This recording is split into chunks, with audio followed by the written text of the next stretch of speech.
रसानां छन्दसामपि मङ्गलानां च कर्तारो वन्दे वाणी विनायको नारायणं नमस्कृत्य नरं चैव नरोत्तमं देवीं सरस्वतीं व्यासं ततो जयमुदीरयेत्। गुरुर्ब्रह्मा गुरुर्विष्णु गुरुर्देवो महेश्वर गुरुर्साक्षात् परब्रह्म तस्मै श्री गुरुवे नमः। बोलिए सियावर रामचंद्र भगवान की जय। राधावर कृष्ण कन्हैया लाल भगवान की जय। उमा महेश्वर भगवान की जय। गायत्री ब्रह्मदेव भगवान की जय। सद्गुरुदेव भगवान की जय। माता पिता गुरुदेव की जय। समस्त संतगण भगवान की जय। समस्त भक्तगण भगवान की जय। ओम नमः पार्वती पतये हर हर महादेव।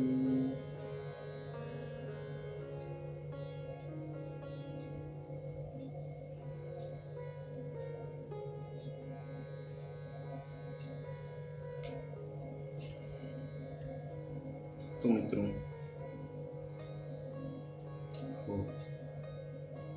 भगवान भागवत जी के उच्च कोटि के श्रोतागणों,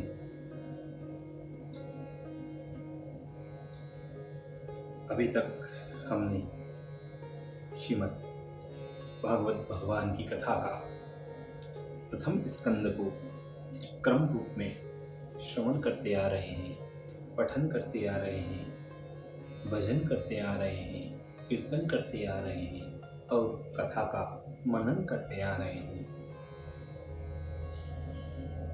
भागवत भगवान की कथा का क्रमबद्ध से हम पाठ कर रहे हैं। इसी क्रम में प्रथम स्कंद की कथा को आगे की ओर अग्रसर करते हैं। आप सभी श्रेष्ठ श्रोतागण भगवान श्री राधा वल्लभ कृष्ण कन्हैया लाल भगवान के श्री चरणों में दृढ़ भक्ति रखते हुए कथा का श्रवण करें, पठन करें, कीर्तन करें, भजन करें। इसी क्रम में अब हम कथा को आगे बढ़ाते हैं।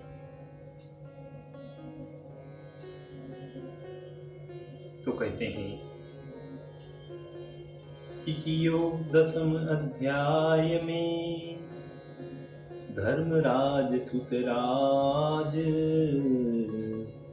गमन द्वारका को कियो कृष्णचंद्र महाराज। गमन द्वारका को कियो कृष्णचंद्र महाराज।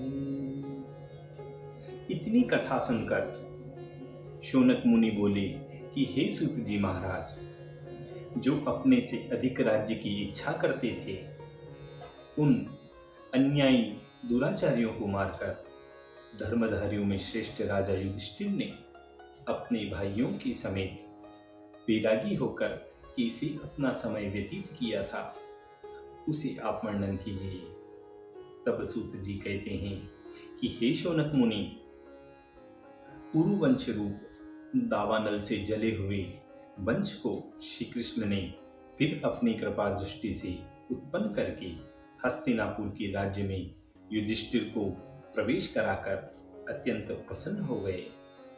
और राजा युधिष्ठिर भीष्म पितामह और श्री यदुनाथ भगवान का परम ज्ञान सुनकर सब भ्रम और भटकना छोड़कर श्री कृष्णाशय से सब भाइयों समेत समुद्र पर्यंत पृथ्वी और प्रजा का इंद्र के समान वह सभी भाई पालन करने लगे, पोषण करने लगे।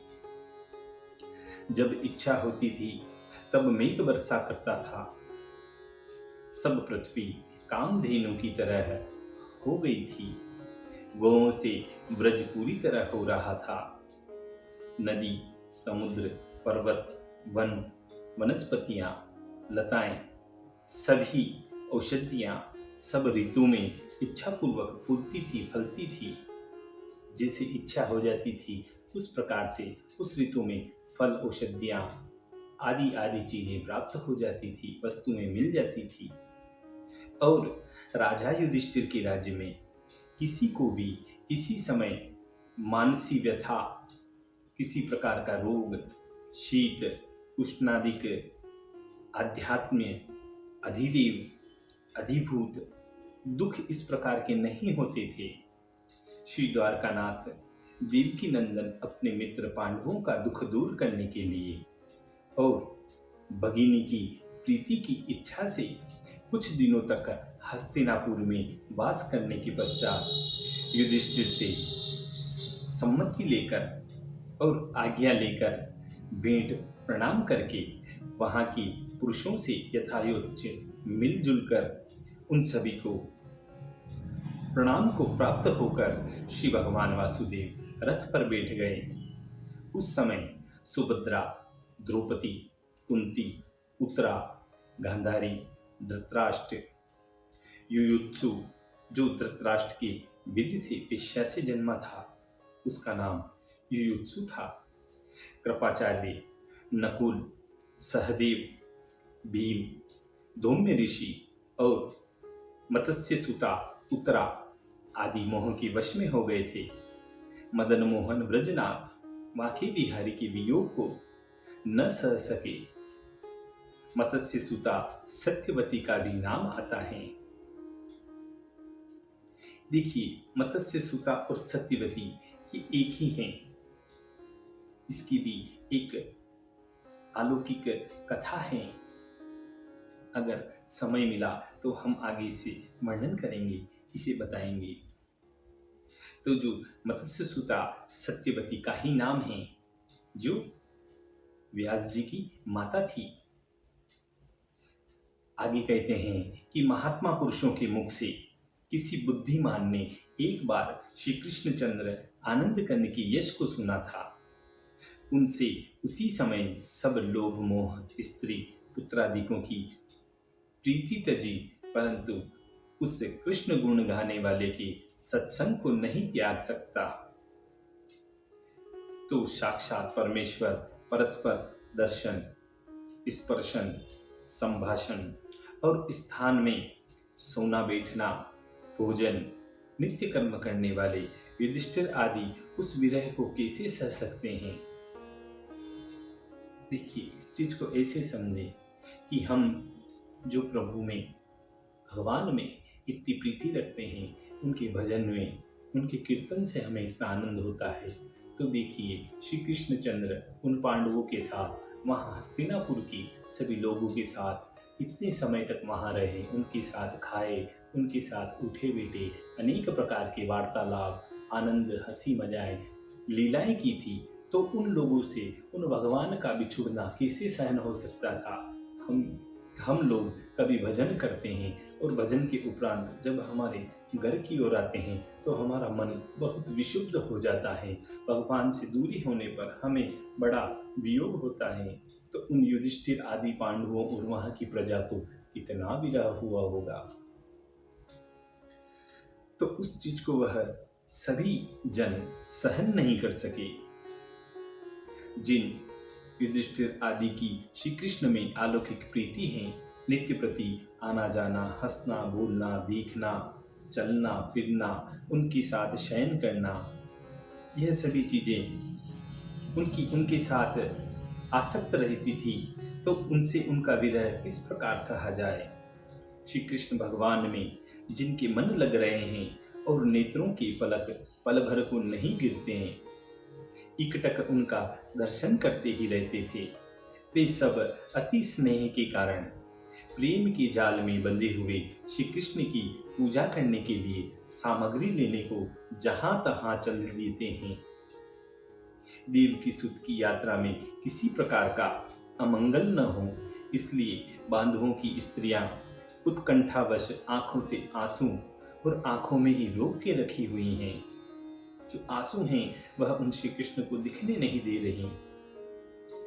और जहां तहां मृदंग, शंख, वीणा, भेरी, गोमुख, धुंधरी, घंटा, दुदंबी, बाजे बड़े बड़े गंभीर शब्दों से बज रहे थे वहां पर। और कौरवों की स्त्रियां छज्जों पर बैठी हुई श्री मदन मोहन वाके बिहारी की प्रीति के जाल में फंसी हुई थी। लज्जा की मारी मन ही मन मुस्कुरा रही थी। अब देखिए, यहाँ एक शंका और होती है कि जो कुरुवासियों की विधवा स्त्रियां थी, उन्होंने प्रेम और लज्जा से मुस्कुराकर श्री कृष्ण को क्यों देखा। पतिव्रता स्त्रियां तो अपने पति को प्रीति से, लज्जा से अथवा मुस्कान से देखती हैं, और जारिणी स्त्री जो विधवा हो गई हैं या व्यभिचारी पुरुष को विषय वासना से देखती हैं। जो व्यभिचारी होती हैं वह परपुरुष को विषय वासना से देखती हैं। और कौरवों की जो स्त्रियां थी वह सब बड़े बड़े कुल की थी, बड़ी पतिव्रता थी और शुद्ध धर्म कर्म करने वाली थी। ये किसी पूर्व जन्म के पाप से विधवा हो गई तो कुछ चिंता नहीं, परंतु श्री कृष्ण परपुरुष थे। उनको प्रेम से, लज्जा से, मृदु मुस्कान से उन कौरवों की बहुओं ने क्यों देखा। तो जो कभी कुरुवंश की स्त्रियों ने श्री कृष्ण को भगवान जानकर प्रेम से, लज्जा से, मृदु मुस्कान से देखा, तो भी यह बात अयोग्य ही लगती है। भगवान ही जान लिया था। कृष्ण को तो हाथ जोड़कर नमस्कार करना चाहिए था। अपनी दीनता दिखाकर कृष्ण के सम्मुख खड़ी होकर नेत्रों से उनके चरण कमल को धोकर उनका चरणामृत ले लेती। इस प्रकार से नमस्कार करना योग्य था। फिर यह क्यों नहीं किया उन स्त्रियों ने। तो उसके उत्तर में कहते हैं कि कुरुवंशियों की स्त्रियों ने अपने अपने मन में विचार किया कि हमारे सबके पतियों को पांडवों ने युद्ध में मारा है, अब हम सब अनाथ हो रहे हैं, इसलिए हमारी रक्षा करने वाले एक ये श्री कृष्ण भगवान ही हैं। इसलिए कुरुवंशियों की स्त्रियों ने प्रेम से श्री कृष्ण को करुणा की, शरणागत की नजर से देखा। और कौरव पांडवों का युद्ध जब नहीं हुआ था तब श्री कृष्ण अनेक बार हस्तिनापुर को आए थे। और हस्तिनापुर में जो जो कौरवों की सभाएं होती थी उनमें बैठकर और कौरवों ने बारंबार श्री कृष्ण का वहां पर कई बार अनादर किया था। इस बात को कौरवों की स्त्रियां भली भांति जानती थी कि हमारे पतियों ने श्री कृष्ण का निरादर किया है। ऐसी स्त्रियों ने जान भी लिया तो भी कामदेव से उन्मत्त हो रही थी। स्त्रियां भगवान का आदर सम्मान कभी नहीं करती, परंतु विषय सुख के अभिमान से मतवाली हो रही थी। उन भगवान ने अनादर को कुरुवंशियों की स्त्रियों ने स्मरण करके श्री कृष्ण के संग पहले तो उन्मत्त होकर बुराई की, फिर उसी कर्म को करके बहुत लज्जा को प्राप्त होकर मुख नीचे करके अत्यंत लज्जा से देखा क्षत्रियों के कुल में जो स्त्रियां तथा पुरुष उत्पन्न होते हैं उनका स्वभाव महाकठिन होता है। सहस्त्र वर्ष बीत जाने पर भी अपने शत्रु को वह नहीं भूलते। जिसने आपको दुख दिया है उससे बदला वह लेने के लिए मरते समय तक अपने संतान से कह जाते हैं कि शत्रु से बदला अवश्य लेना। तब अपने प्राण छोड़ता है वह प्राणी। कौरवों को स्त्रियां अपने अपने स्वभाव से चतुर थी। जो कौरवों की जो स्त्रियां थी वह स्वभाव से बहुत चतुर थी। इस कठिन स्वभाव से कौरवों की स्त्रियों ने श्री कृष्ण को मुस्कुरा कर देख लिया था। कौरवों की स्त्रियों ने विचार किया कि जिस प्रकार से हम सबको इन कृष्ण ने पतिहीन करके हम पर विपत्ति डाली है, ऐसे ही इनकी भी सब स्त्रियां थोड़े ही दिनों में इनसे हीन हो जाएगी। इसलिए भी कौरवों की स्त्रियों ने मंद हास्य से कृष्ण को देखा। इस प्रकार की इन शंकाओं का इस प्रकार उत्तर जानना चाहिए। अब देखिए आगे कहते हैं कि उन स्त्रियों ने तिरछी चितवन से देखती थी और जय जय शब्द करके श्री कृष्ण पर सुगंधित पुष्पों की वह वर्षा भी करती थी। महाहर्ष से श्री कृष्ण के ऊपर श्वेत छत्र अर्जुन लगाए खड़े हुए थे, जिसमें सुंदर रत्नों की डंडी और मोतियों के गुच्छे लटक रहे थे। परम अद्भुत पंखा उद्धव जी और सात्यकी हाथ में लिए पवन कर रहे थे। एक तरफ उद्धव जी खड़े थे, एक तरफ सात्यकी खड़े थे। दोनों भगवान को पंखा कर रहे थे, पंखा झेल रहे थे। उन चौरों से भगवान को हवा कर रहे थे और पुरुषोत्तम पर पुष्पों की वर्षा मार्ग में होती चली जा रही थी। उस समय की शोभा का कौन वर्णन कर सकता है। निर्गुण सगुण परमेश्वर के जो अनेक अनेक रूप की योग्य सत्य आशीर्वाद जहां तहां ब्राह्मणों के मुख से सुनाई पड़ रहे थे। मन लगाए कौरवेंद्र युधिष्ठिर के पूर्व की स्त्रियों के परस्पर कहे मनोहर वचन मन को बड़ा मोह लेते थे।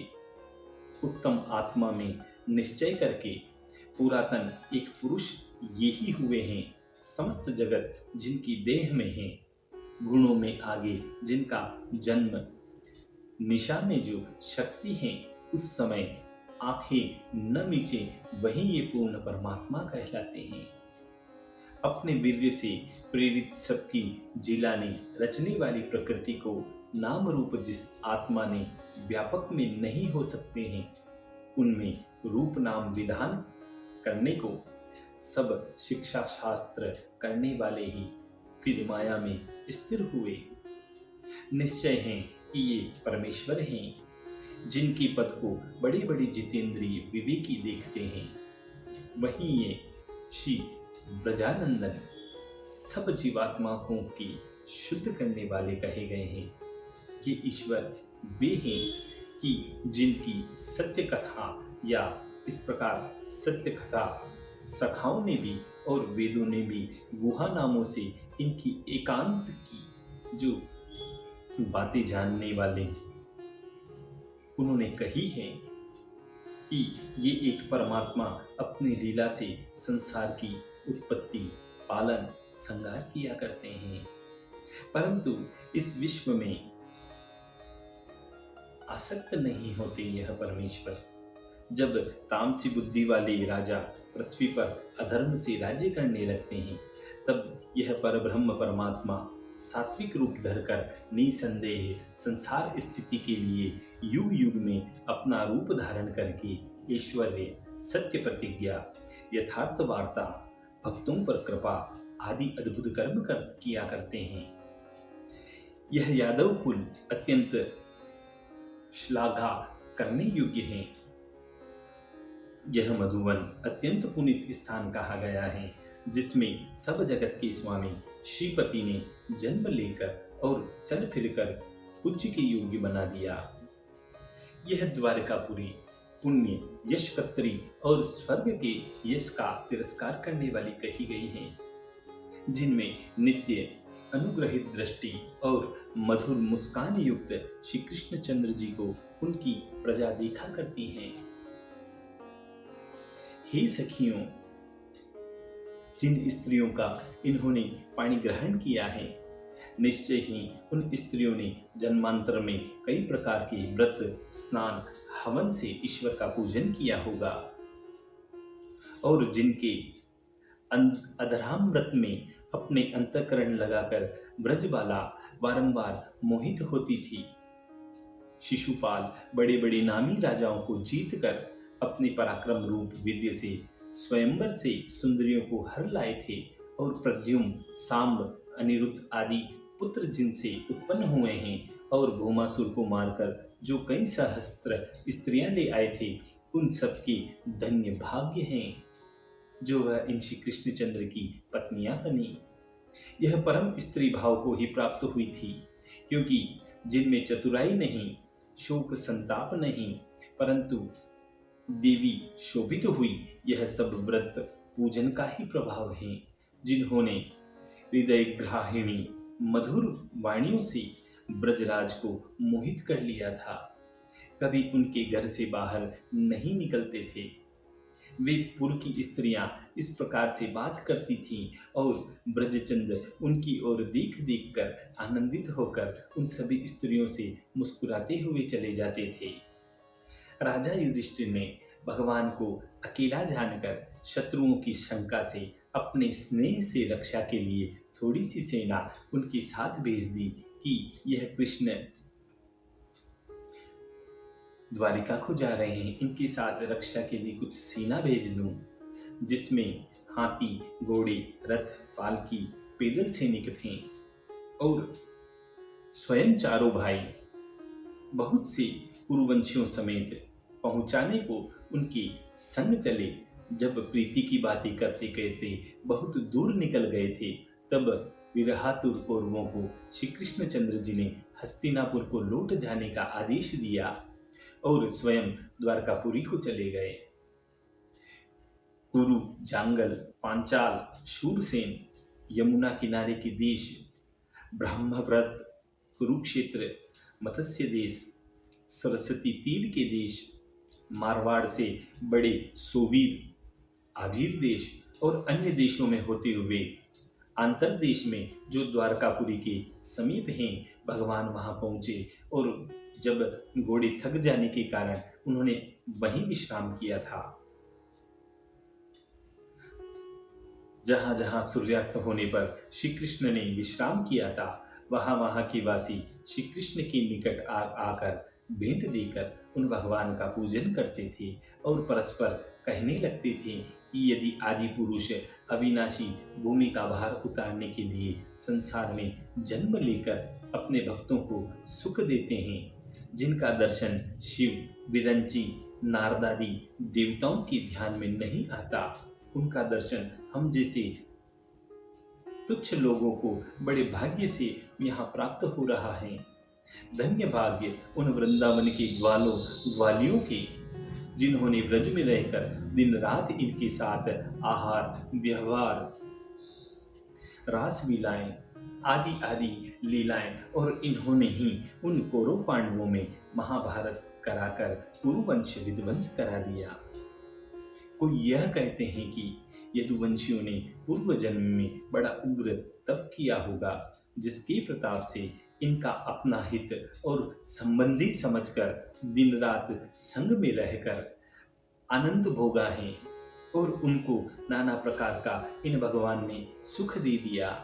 और उन नगरवासियों की नारियां बांकी बिहारी की बांकी झांकी पर मतवाली होकर परस्पर कहने लगती थी कि अरे हे सखी, अरे हे आली, इस सांवली सूरत मोहनी मूरत ने तो हमारे ऊपर ऐसी मोहनी डाल दी है कि न खाने की सुध है, न पीने की सुध है, न हमें किसी सोने की सुध है, न जागने का मन करता है। हम क्या करें, क्या करें, किस प्रकार मन को धैर्य नहीं होता है। दूसरी सखी कहती हैं कि अरे तेरी तो एक ही दिन में यह गति हो गई है। वे ब्रज नारियां विचार कर तो देखो कैसे जीती होगी, जिनके साथ इन मोहन ने अत्यंत और अनंत दिन बिताए हैं, जिन्होंने जन्म भर इनके ही संग रास विलास किया है। और सारी अवस्था इन्हीं के नेग में लगा दी है। उनकी क्या गति होगी तू सोच के तो देख। हम तो इनकी तिरछी चितवन देखकर तिरछी हो गई हैं। एक सखी बोलती हैं कि अरे हे आली, जो ये वनमाली सदा यहाँ रहें तो हमारा तो मनोरथ पूर्ण हो जाए। एक सखी फिर बोलती हैं कि हमारे ऐसे भाग्य कहाँ हैं। एक सखी फिर बोलती हैं कि हरे ए प्यारी, अभी से तो हारी हारी बातें तुम मत करो। अभी तो कुंज बिहारी तुम्हारी आंखों के आगे ही फिर रहे हैं। एक सखी कहती हैं, कहीं इन्हें फंदे में अपना मन मत फंसा देना, तुम इन बाकी बिहारी को अपना मन मत दे देना। ये बड़े कपटी हैं, जो अपनी प्यारी राधा ही को वन में अकेली छोड़कर चले गए थे, तो और किसी के यह कैसे होंगे। अरे हे सखी, तू नहीं जानती, ये सच्ची प्रीति के प्रेमी हैं। द्रौपदी की कैसी इन्होंने लाज रखी है। गज को ग्राह से कैसे बचाया, रुक्मणी के बुलाने पर कैसे ये वहां पहुंच गए। प्रहलाद के हेतु खंभ फाड़कर कैसे यह प्रकट हो गए। भारत में भारती के अंडे इन्होंने कैसे बचाए हैं। इस प्रकार सब स्त्री पुरुष हरि के ही गुण गा गाकर आनंदित हो रहे थे। हे शौनक ऋषि, सूत जी कहते हैं कि हे शौनक ऋषि, ऐसे ही चलते चलते अनर्थ देश में पहुंचे, जो द्वारका के समीप ही हैं। वहां घोड़े थक गए और उसी स्थान पर द्वारकानाथ ने उस दिन वास कर लिया। इसी प्रकार इति श्रीमद् भागवत प्रथम पुराणे दशमो अध्याय पूर्ण। बोली श्री कृष्ण कन्हैया लाल भगवान की जय।